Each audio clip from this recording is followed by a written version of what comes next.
इन योद्धाओं के पास इतने शक्तिशाली दिव्य रथ थे कि स्वयं भगवान श्री कृष्ण भी इनको क्षति नहीं पहुंचा सकते थे।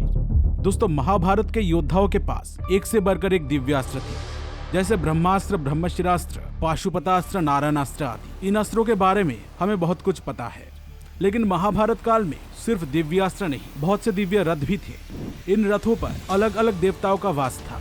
क्या आपको पता है कि महाभारत में किस योद्धा के रथ पर कौन से देवता का वास था? एक महारथी योद्धा के पास एक शक्तिशाली रथ का होना आवश्यक था।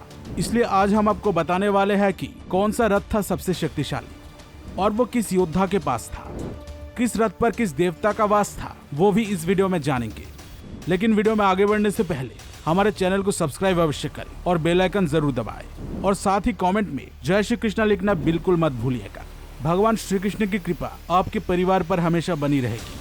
दोस्तों, द्वापर युग में एक से बढ़कर एक पराक्रमी योद्धा थे, जिनके पास ऐसे विलक्षण दिव्यास्त्र थे जिनके सहारे समुद्रों को सुखाया जा सकता था, पर्वतों को ध्वस्त किया जा सकता था। सारे दिव्यास्त्र को एक साथ छोड़ने पर प्रलय भी हो सकता था। लेकिन इस सृष्टि के रक्षा के लिए इस युग में ही भगवान श्री कृष्ण ने जन्म लिया था, जिसके कारण कोई भी योद्धा अपने दिव्यास्त्रों के जरिए सृष्टि का विनाश नहीं कर पाए। भगवान श्री कृष्ण में इतनी शक्ति थी कि वो पल भर में किसी भी युद्ध को खत्म कर सकते थे, किसी भी दिव्यास्त्र को नष्ट कर सकते थे। अपने बचपन में ही उन्होंने कंस जैसे पराक्रमी योद्धा को मौत के घाट उतार दिया था। उन्होंने अनगिनत असुरों का नाश किया था। लेकिन फिर भी द्वापर युग में बहुत से ऐसे योद्धा थे जिनके पास इतने शक्तिशाली रथ थे कि उन्हें श्री कृष्ण भी क्षति नहीं पहुंचा सकते थे।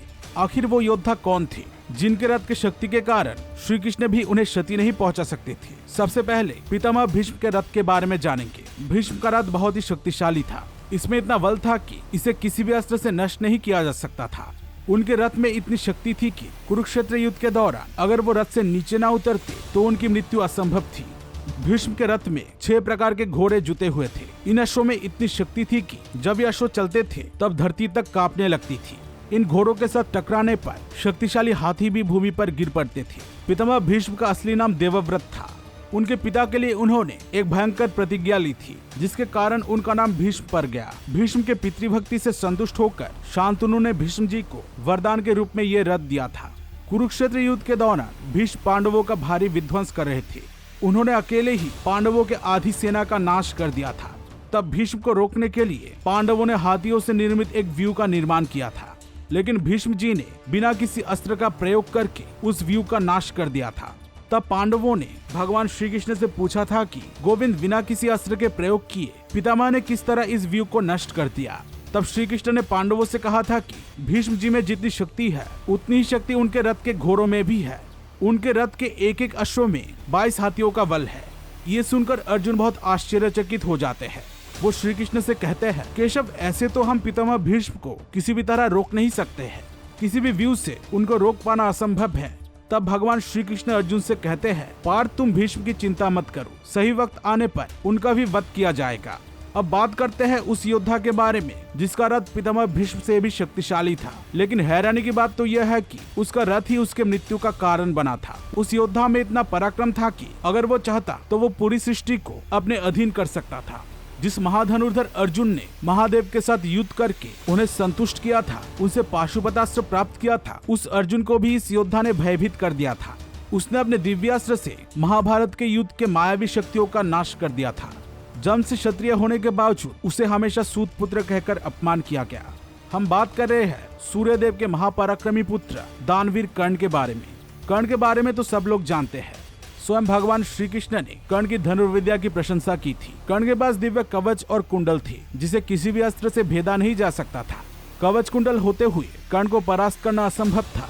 इसलिए कुरुक्षेत्र के युद्ध से पहले ही श्री कृष्ण ने इंद्र से कहकर कर्ण के कवच और कुंडल उतरवा लिया था। ये देखकर कर्ण के पिता सूर्यदेव बहुत ही दुखी हो गए। वो भगवान श्री कृष्ण के पास जाकर उनसे बोले, भगवान, ये तो घोर अन्याय है। मेरे पुत्र के साथ हमेशा ही अन्याय क्यों हो रहा है? सूर्यदेव की बात सुनकर श्री कृष्ण उनसे कहते हैं, हर कार्य के पीछे एक कारण अवश्य होता है। धर्म के रक्षा के लिए ही आज कर्ण का दिव्य कवच और कुंडल छीना गया है। धर्म के रक्षा के लिए ये जरूरी था।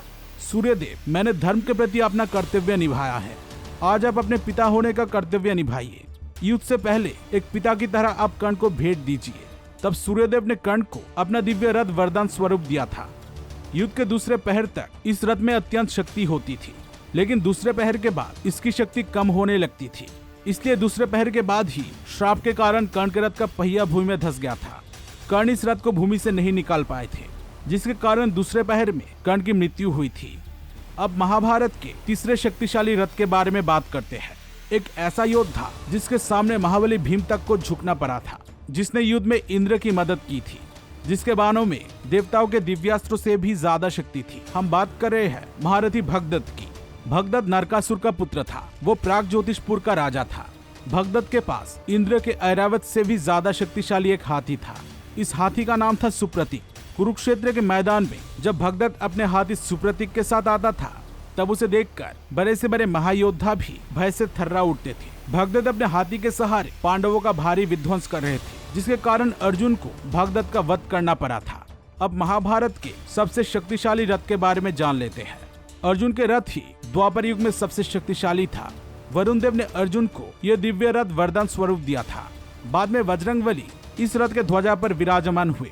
कुरुक्षेत्र के युद्ध के दौरान स्वयं भगवान विष्णु के अवतार श्री कृष्ण अर्जुन के रथ के सारथी बने थे, जिसके कारण द्वापर युग में अर्जुन का रथ ही सबसे शक्तिशाली था। युद्ध के बाद भगवान श्री कृष्ण ने अर्जुन को रथ से नीचे उतरने के लिए कहा था। इसके बाद देखते ही देखते अर्जुन का रथ जलकर भस्म हो गया था। तब अर्जुन ने भगवान श्री कृष्ण से इसका कारण पूछा तो श्री कृष्ण ने बताया कि कर्ण, भीष्म और द्रोणाचार्य जैसे महारथी योद्धाओं ने इस रथ पर हजारों बाण चलाकर बहुत पहले ही इस रथ को नष्ट कर दिया था। इस रथ के ध्वजा पर हनुमान जी विराजमान थे और श्री कृष्ण इसके सारथी थे। जब तक वो दोनों इस रथ पर थे, तब तक ये रथ किसी तरह टिका हुआ था। लेकिन युद्ध के बाद जब वो दोनों इस रथ से नीचे उतरे थे, तब ये रथ जलकर भस्म हो गया था। दोस्तों, आपको क्या लगता है, महाभारत काल में किसका रथ सबसे शक्तिशाली था? कमेंट करके जरूर बताएं। वीडियो पसंद आई हो तो इसे लाइक करना मत भूलें। Thanks for watching.